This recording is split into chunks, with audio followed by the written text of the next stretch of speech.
有時我哋話去旅行，其實唔係真係想去邊一個地方。旅行其實好攰，我哋只係想放假、休息、打斷生活模式，享受一個休止嘅段落。我中意馬爾代夫㗎，去到冇行程冇景點，每日就係起身望海、食嘢、望海、發呆，仲係望海，都幾好啊！平時喺水上邊太過熱鬧，成日都要勇往直前，行得遠游得耐都係攰。有機會匿入個水底，感受下另一個萬籟俱寂嘅境界。喺呢個世外，原來同魔鬼擦身而過都冇乜大不了。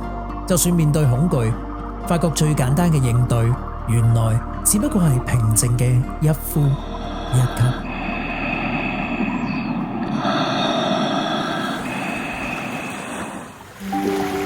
後生嘅時候，兩個人嘅世界，可能係你快樂，所以我快樂。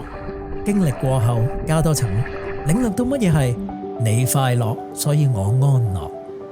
生活原來如此。識得進退，揾到自己嘅一種步伐，記得行，記得唞，記得過好嘅節奏，前瞻後顧，先可以安逸到日落。